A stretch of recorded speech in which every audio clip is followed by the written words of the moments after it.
सभी ड्वार्फ्स और विल के दोस्त जूलियस से विल की जीत के लिए खुशी मना रहे होते हैं और जूलियस को पनिशमेंट में ड्वार्फ्स का झूठा बर्तन धोने को मिलता है। अगले सुबह जब विल और कोलैट एकेडमी जाते हैं तो बहुत से स्टूडेंट विल को अपनी पार्टी में ज्वाइन करने के लिए पूछते हैं और उससे चारों तरफ से घेर लेते हैं। मैजिक फेस्टिवल में सबने विल का कैपेबिलिटी देख ली थी, इसलिए सब उसे दोस्ती करना चाहते हैं। कोलैट सबको रोक के कहती है, क्या तुम सबको शर्म नहीं आती? आज तक तुमने इसे बुली किया है और आज तुम इसके दोस्त बनना चाहते हो। विल भी तुमसे गुस्सा है, पर दूसरी तरफ विल बहुत ही ज्यादा खुश होता है। वो हमेशा से चाह रहा था कि उसके बहुत सारे फ्रेंड्स हो, जो कि अब उसे इनवाइट भी कर रहे हैं। एक लड़की विल को उसके साथ डंजन जाने के लिए पूछती है, पर ये देखकर कोलैट बहुत ज्यादा घबरा जाती है और उस लड़की को दूर करके कहती है कि विल और उसने कहीं जाने का प्लान बनाया है, इसलिए विल तुम्हारे साथ नहीं आ सकता। वो दोनों शॉपिंग के लिए जाने वाले हैं। रात में ये सब सोचकर कोलैट बहुत ही ज्यादा शर्मा रही होती है कि क्या ये शॉपिंग एक डेट तो नहीं। दूसरी तरफ रोस्टी विल से पूछता है कि कल हमारे कोई भी क्लासेस नहीं है, क्या तुम फिर से डंजन जाने वाले हो? विल उसे बताता है कि कल वो कोलैट के साथ शॉपिंग पे जाने वाला है। बहुत ही जल्द ऑल स्टूडेंट प्रैक्टिकल भी होने वाले हैं, जिसमें उसे बहुत ही इक्विपमेंट की जरूरत पड़ेगी और ये सुनकर रोस्टी स्माइल करता है। अगले दिन हम देखते हैं कि कोलैट एक क्यूट से ड्रेस पहनकर विल का वेट कर रही होती है और वो सोचती है कि क्या ये सच में एक डेट है। अगर ये डेट ना भी हुआ तो वो उसे एक डेट बना देगी। और उसी वक्त विल वहाँ आ जाता है, जिसे देखकर कोलैट थोड़ी शर्मा जाती है, पर तभी विल उसे देखकर तारीफ कर देता है, जिससे वो और ज्यादा शर्मा जाती है। उसी वक्त रोस्टी भी वहाँ आ जाता है और कोलैट को अपना इंट्रोडक्शन देता है और कहता है कि मैं विल का रूममेट हूँ। और तभी रोस्टी उसका हाथ पकड़कर उसके साथ चलने लगता है। उन दोनों को ऐसा हाथ पकड़ा देख कोलैट बहुत ही ज्यादा जेलस फील करती है और उसी बीच रोस्टी भी उसका मजाक उड़ा देता है। रोस्टी हर वक्त विल से चिपका रहता है और कोलैट को उसके पास नहीं आने देता, चाहे वो बुक स्टोर हो, ड्रेसिंग रूम हो या एक रेस्टोरेंट। कोलैट ये सब देखकर बहुत ही ज्यादा शॉक हो जाती है। फिर हम देखते हैं कि विल और कोलैट एक साथ बेंच पर बैठे हैं और विल कोलैट से पूछता है कि तुम्हें क्या हुआ है, तुम इतनी देर से इतनी शांत क्यों हो? कोलैट उससे रोते हुए पूछती है कि रोस्टी हमेशा तुम्हारे साथ इतना चिपका हुआ क्यों रहता है? तुम दोनों के बीच में इतनी क्लोजनेस क्यों है? तुम्हें क्या ये ज्यादा नहीं लग रहा? क्या वो सच में तुम्हारा सिर्फ एक रूममेट है? मुझे तो लगता है कि वो एक लड़का भी नहीं है। विल उसे बताता है कि रोस्टी मेरे जैसा ही एक लड़का है, इसमें शक करने वाली कोई बात नहीं है। हाँ, वो थोड़ा मेरे से ज्यादा चिपकता है, पर वो हमेशा से ऐसा ही है। उसी वक्त रोस्टी आ जाता है और विल अपनी तलवार को शार्प करवाने के लिए डॉग्स के पास निकल जाता है। विल के जाने के बाद कोलैट रोस्टी से पूछती है कि ये सिर्फ मुझे लग रहा है या तुम विल को दोस्त से ज्यादा समझते हो? रोस्टी जवाब में कहता है कि हाँ, तुम सही सोच रही हो, मैं विल से प्यार करता हूँ और ये प्यार किसी भी दूसरे से काफी ज्यादा है, और हाँ, तुमसे भी ज्यादा। कोलैट कहती है, मैंने और विल ने कई बार एक दूसरे को गले लगाया है। रोस्टी कहता है, मुझे ये पता है, पर तुमने उसके साथ कभी नहाया तो नहीं? पर मैं तो हर दिन उसके साथ नहाता हूँ। दूसरी तरफ विल अपने तलवार को शार्प करवाने जा रहा होता है और उसी बीच उसे एकेडमी के नंबर 1 स्टूडेंट लिहाना मिल जाती है।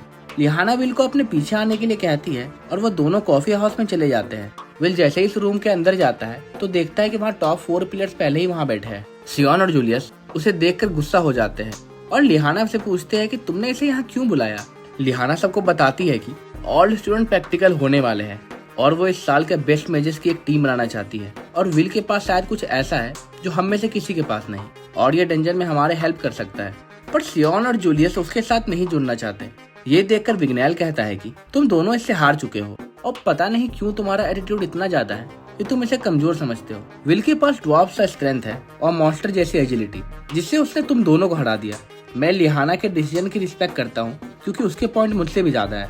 लिहाना ओवेन जोस फैमिली की मेंबर है, जो कि ज्यादातर बहुत कम उम्र में मर जाते हैं, इसलिए वो जल्द से जल्द हर चीजें पूरा करना चाहती है जो उसने सोचा है। उसे मैगी वंडर बनना है और वो बन के रहेगी। पर इस अलायंस से सिर्फ उसका फायदा नहीं होने वाला, सबका फायदा होने वाला है। इसलिए सभी गॉबलेट में अपना कॉइन डालकर हाँ कर देते हैं। अब शाम हो चुकी है। विल कोलैट और रोस्टी को बताता है कि उसने लिहाना की पार्टी को ज्वाइन कर लिया। अगले दिन क्लास में प्रोफेसर वॉकनर सबको ऑल स्टूडेंट प्रैक्टिकल के बारे में बता रहे होते हैं। ये सिर्फ 10 दिन में ही शुरू हो जाएगा और जो फ्लोर्स अब तक बंद थे, 10 में से 7 फ्लोर्स को खोल दिया जाएगा। हर स्टूडेंट के पास मौका है कि वो 1000 से ज्यादा पॉइंट जमा कर सकता है। डंजन में कुछ हाई पॉइंट वाले मॉन्स्टर है जिसे मारकर तुम बहुत सारे पॉइंट जमा कर सकते हो। अब प्रोफेसर एडवर्ड बताते हैं कि तुम में से कुछ स्टूडेंट मारे भी जा सकते हैं, जैसा कि पिछली बार 4 स्टूडेंट मॉन्स्टर के द्वारा खा गए थे। प्रैक्टिकल के दौरान प्रोफेसर भी डंजन में होंगे, लेकिन वो भी हमेशा तुम्हारे हेल्प नहीं कर सकते। सबके साथ लिहाना और उसकी टीम भी डंजन में पहुंच जाती है और कोलैट भी उन्हें ज्वाइन कर लेती है और अब ऑल स्टूडेंट प्रैक्टिकल की शुरुआत हो जाती है और ये एपिसोड यहीं पे खत्म हो जाता है। विल और उसकी टीम टाइम शुरू होते ही तेजी से डंजन में आगे बढ़ जाते हैं और थोड़ी देर बाद ही उन पर क्रिम्सन एंट की फौज अटैक कर देती है। विल सोचता है कि क्या उसे सबको अकेले मारना होगा, पर विग्नेल उसे रोक देता है। उसी वक्त लिहाना आगे बढ़कर अकेले ही सभी एंड को अपने थंडर अटैक से मार देती है। विग्नेल विल को बताता है कि वो नाइट के फैमिली से है और वो बहुत ही रेयर तरह के मेजेस है जो ज्यादातर अपने क्लोज कॉम्बैट से मैजिक करते हैं। और इतने में ही लिहाना सभी मॉन्स्टर को तुरंत खत्म कर देती है। अगले सीन में हमें एक क्लास दिखाया जाता है जहाँ प्रोफेसर वॉकनर विल को डंजन के बारे में कुछ बता रहे होते हैं। वो बताते हैं कि डंजन के अंदर किसी भी अटैक या डिफेंस स्पेल से ज्यादा इम्पोर्टेंट है सर्च स्पेल, जिससे एनिमीज को खोजा जाता है। किसी भी मेज के लिए सबसे बेसिक पर सबसे इम्पोर्टेंट स्पेल है। विल के टीम के सभी मेंबर्स बहुत सारे मॉन्स्टर से लड़ रहे हैं, पर विल सही वक्त पर किसी भी मॉन्स्टर को खोज नहीं पा रहा। विग्नेल कहता है कि विल को यहाँ लाना शायद हमारी बेवकूफी थी, ये हमारे लिए एक बोझ से ज्यादा कुछ नहीं है, तुम तो हमारे लिए एक शील्ड भी नहीं बन सकते। लिहाना कहती है कि शील्ड की तो हमें अभी तक जरूरत नहीं पड़ी, पर विल शायद अपनी कैपेबिलिटी हमें बाद में दिखाए, पर अगर हमारे ऊपर ये बोझ भी हो तो अब हम कुछ नहीं कर सकते। सभी अपने बॉन्ड में मैजिकल ट्रेसेस जमा कर रहे होते हैं जो कि एक रिकॉर्ड की तरह काम करता है। इस ट्रेसेस का यूज करके एकेडमी वेरीफाई करती है कि किस स्टूडेंट ने कितने मॉन्स्टर को मारा है, पर विल के पास ऐसा कोई भी मैजिकल टैलेंट ना होने के कारण वो मॉन्स्टर के पार्ट्स को जमा करता है। धीरे धीरे वो और आगे बढ़ते हैं और रास्ते में मिलने वाले सभी मॉन्स्टर को विल के टीममेट मार देते हैं, पर विल किसी को मार नहीं पा रहा, इसलिए उसे पॉइंट नहीं मिल रहे हैं। थोड़ी देर बाद वो रेस्ट लेने के लिए एक जगह पे रुकते हैं और विग्नेल चारों तरफ इल्यूजन मैजिक से आग की ऊंची लपटें बना देता है। इस लपटों को देखकर छोटे मॉन्स्टर उन पर अटैक तो नहीं करेंगे। विल सबको खाने के लिए देता है, पर विग्नेल उसे अपने पास आने से मना कर देता है और कहता है कि तुम खाना दूर ही रख दो, मैं खुद जाकर ले लूंगा। एल्फ सिर्फ उन्हें छूते हैं जो वर्दी होते हैं, और मैं तुम्हें वर्दी नहीं समझता। वहाँ खड़े सभी लोगों में विग्नेल सिर्फ लिहाना को वर्दी समझता है। ये सुनकर कोलैट को थोड़ा बुरा लगता है और वो विग्नेल पर गुस्सा होती है, पर विल उसे रोक देता है। एल्फ्स भी ड्रॉप्स की तरह दूसरी दुनिया से यहाँ आए थे जब उनकी दुनिया खत्म हो गई थी, पर वो मैजिक करना जानते हैं और इसके अलावा इनके पास दूसरे मेजेस से कई ज्यादा मैजिकल टैलेंट है। और सारे मेजिया वंडर में से एक एल्फ क्वीन भी है जो कि एक एल्फ है। आगे लिहाना बताती है कि उनका टॉप प्रायोरिटी ल्यूमिनस नेबरस को मारना है, जिसे मारने पर उन्हें 110 पॉइंट मिलेंगे। उसके जैसा सिर्फ एक है और वो 10th फ्लोर का फ्लोर कीपर है। नेबरस इस ऑल स्टूडेंट प्रैक्टिकल का सबसे स्ट्रॉन्गेस्ट मॉन्स्टर है। लिहाना बताती है कि उसने ये पार्टी नेबरस को मारने के लिए ही बनाई है और वो मिलकर इस मॉन्स्टर को हरा सकते हैं। दूसरी तरफ हम देखते हैं कि कुछ लोगों ने बहुत सारे मॉन्स्टर के साथ साथ बहुत सारे प्रोफेसर को भी मार दिया है, और उन दोनों में से तो एक के पास सर भी नहीं है। कौन है ये लोग जिन्होंने प्रोफेसर तक को मार दिया है? विल की टीम आगे बढ़ते हुए बहुत सारे मॉन्स्टर को देखती है जो कि अब मरे हुए हैं। जूलियस सोचता है कि ये कैसे पॉसिबल है, वो तो सबसे आगे थे और उन्होंने बीच में ज्यादा रेस्ट भी नहीं लिया, तो ये पॉसिबल नहीं कि कोई उनसे आगे निकल पाए। विल मॉन्स्टर के बॉडीज को देखकर समझ जाता है कि ये किसी मैजिक यूजर का काम तो नहीं है। उसी वक्त वो देखते हैं कि इस फ्लोर का स्ट्रॉन्गेस्ट मॉन्स्टर मरा हुआ है। ये देखकर सभी शॉक हो जाते हैं। विल एक मॉन्स्टर को अपने ऊपर देखता है और उसी वक्त वो मॉन्स्टर उन पर अटैक कर देता है। सभी उस मॉन्स्टर पे अटैक करने वाले होते हैं, पर वो मॉन्स्टर फ्लोर को तोड़ देता है, जिससे सभी नीचे गिरने लगते हैं और सभी अलग अलग 11th फ्लोर में गिर जाते हैं। 10th फ्लोर के बाद सिर्फ हाई मेजेस को ही नीचे जाने की परमिशन है, क्योंकि सिर्फ वही इन फ्लोर के मॉन्स्टर को हराने की काबिलियत रखते हैं। अलग होने के कारण अब वो कमजोर है और अगर उन्हें यहाँ सरवाइव करना है तो उन्हें जल्द से जल्द साथ आना होगा। विग्नेल घायल हो चुका है, पर वो विल की मदद नहीं लेना चाहता। विल के पास सिर्फ इतने मैजिकल आइटम्स है कि वो 2 दिन तक रह सकता था, पर क्योंकि अब वो 11th फ्लोर पे है तो ये शायद एक दिन भी ना चले। दूसरी तरफ हम देखते हैं कि बेस कैंप पे किसी ने अटैक कर दिया और वहाँ के कुछ प्रोफेसर को भी मार दिया है। प्रोफेसर एडवर्ड वॉकनर को बताते हैं कि ऑल स्टूडेंट प्रैक्टिकल कैंसिल हो गया है और सभी स्टूडेंट की जान खतरे में है। विल और विग्नेल डंजन में बाकियों को खोज रहे होते हैं, पर विग्नेल बहुत डरा हुआ है और वो बार बार सर्च स्पेल का यूज कर रहा है। विल उसे ये बार बार करने से रोकता है क्योंकि ऐसे वो बहुत ही जल्दी थक जाएगा। विग्नेल उससे पूछता है कि ऐसे सिचुएशन में भी तुम इतने शांत कैसे हो? तो विल उसे बताता है कि मैजिक यूज ना कर पाने के कारण प्रैक्टिकल से पॉइंट जमा करना उसके पास एक लौता ऑप्शन था, इसलिए उसने डंजन के ऊपर बहुत ज्यादा रिसर्च किया है और वो यहाँ 100 बार से भी ज्यादा आया है और उसके पास विग्नेल से भी थोड़ी ज्यादा एक्सपीरियंस है।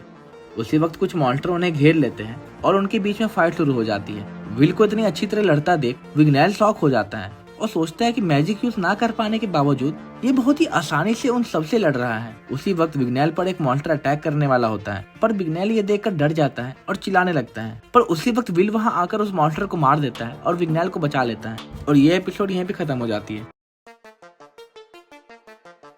विग्नेल विल से कहता है कि मैं पिछड़ा हुआ हूँ, सिर्फ एक मैं ही हूँ जो 6 साल कंप्लीट करने के बाद भी एकेडमी में पड़ा हुआ है। दूसरे सारे एल्फ टावर में आगे बढ़ चुके हैं। बाकी एल्फ्स मुझे कमजोर और बिना किसी टैलेंट के समझते हैं। उनके लिए मैं एक कलंक से बड़ा कुछ नहीं। ये सब का रिजल्ट सिर्फ एक है और वो है मेरा इल्यूजन मैजिक। इल्यूजन मैजिक का असली मतलब इल्यूजन को फिजिकल फॉर्म देना है, जो कि तुमने ग्रैंड मैजिक फेस्टिवल में देखा होगा। लेकिन मेरा इल्यूजन मैजिक सिर्फ एक इल्यूजन बना सकता है, उसे फिजिकल फॉर्म नहीं दे सकता। ये एक दिखावे से ज्यादा कुछ नहीं, विल कहता है। लेकिन तुम इस साल के टॉप 3 स्टूडेंट में से एक हो और सब तुम्हें गिफ्टेड चाइल्ड कहते हैं। विग्नेल कहता है, क्या तुम्हें लिहाना की बात याद नहीं? जो लोग एकेडमी में बच जाते हैं वो कचरे से ज्यादा कुछ नहीं। दूसरी तरफ कोलैट और लिहाना भी यही बात कर रहे होते हैं और लिहाना कहती है, अगर कोई रियल टैलेंट हो तो वो ग्रेजुएट होने से पहले ही टावर में चला जाएगा, जिसका मतलब ये है कि हम लोग टैलेंटेड नहीं। पिछले 6 सालों से मैं टैलेंटेड लोगों को देखते हुए आई हूँ और उनके मुकाबले हम बस पीछे छूटे हुए कचरे हैं। कोलैट कहती है, पर तुम तो इस साल के नंबर 1 स्टूडेंट हो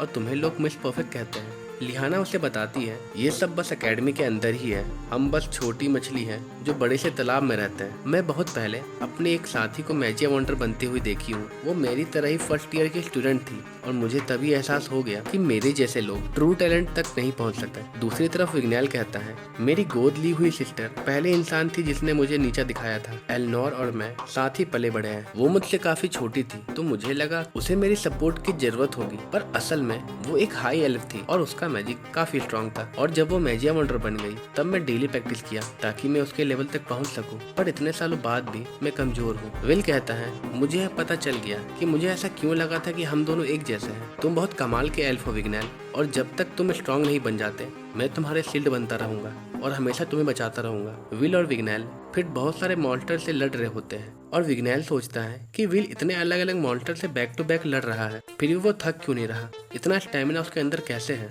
तभी विल को कुछ आवाज आती है और वो विग्नेल को बताता है कि डंजन और मॉन्स्टर्स को पैदा कर रहे हैं। उसी वक्त कुछ फायर मॉन्स्टर पैदा हो जाते हैं और उन्हें देखकर विल बताता है कि ये मॉन्स्टर तो बहुत ही बुरी खबर है, ये बहुत ही खतरनाक मॉन्स्टर है और इनके बॉडीज पर फिजिकल अटैक का कोई इफेक्ट नहीं पड़ता। और सबसे बड़ी बात तो ये है कि कमजोर मैजिक का भी इन पर कोई फर्क नहीं पड़ता। तुम्हारा इल्यूजन मैजिक ही इन पर काम करेगा और ये हमारी आखिरी उम्मीद है, इसलिए तुम्हें ही मेरी मदद करनी पड़ेगी। विग्नेल कहता है, क्या तुम पागल हो गए हो? मेरी इल्यूजन मैजिक परफेक्ट नहीं है और मैं ये नहीं कर सकता, चाहे मैं कितनी भी कोशिश कर लूं। फिर विल उन मॉन्स्टर्स पर अटैक कर देता है, लेकिन उसके फिजिकल अटैक का उन पर कोई इफेक्ट नहीं पड़ता। विग्नेल विल को बचाने के लिए उन पर अटैक करता है, पर उसका मैजिक वहाँ काम नहीं करता।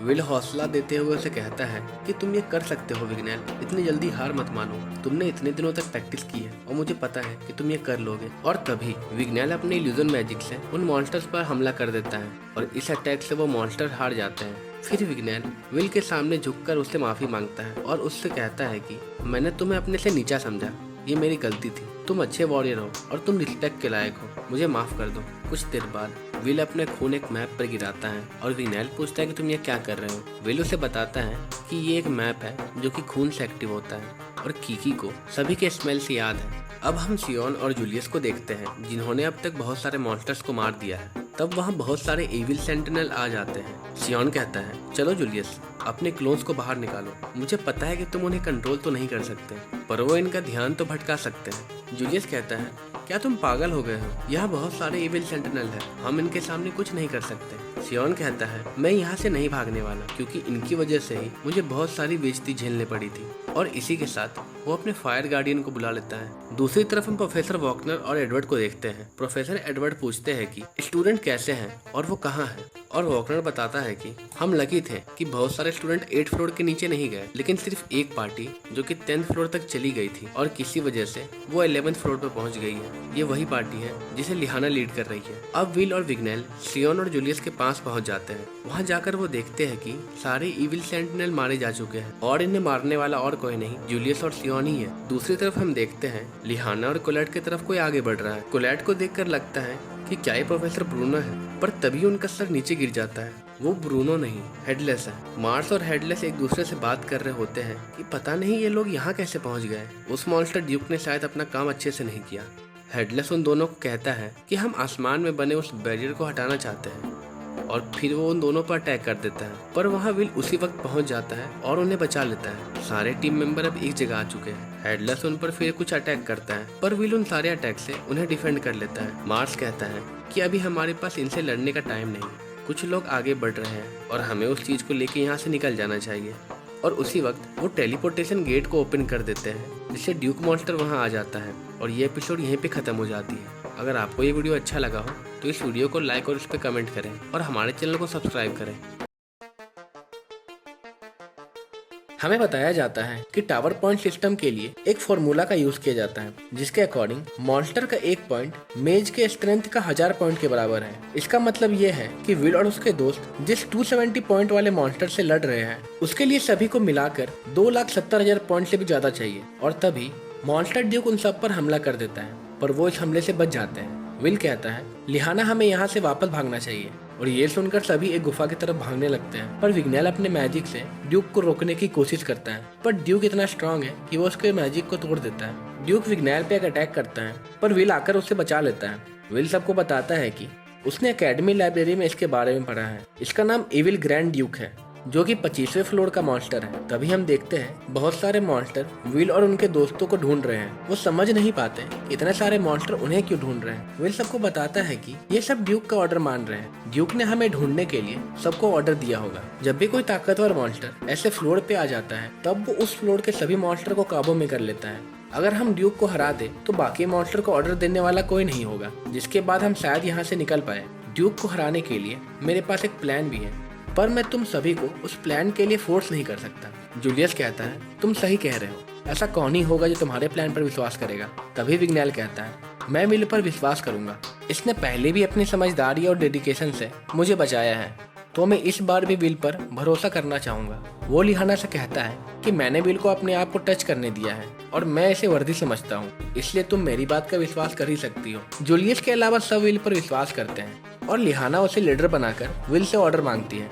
विल जूलियस के पास जाकर कहता है कि मैं ये प्लान अकेले तुम्हारे बिना पूरा नहीं कर सकता। इस प्लान को पूरा करने के लिए तुम्हारी जरूरत है, और अगर तुम मेरी मदद करोगे तो मैं तुम्हें एल्फी का एक सीक्रेट मैजिक भी बताऊंगा। और फिर हम देखते हैं कि सभी ड्यूक से लड़ने के लिए चले जाते हैं। तभी जूलियस अपने क्लोन्स के मदद से मैजिक स्पेल को कास्ट करना शुरू कर देता है।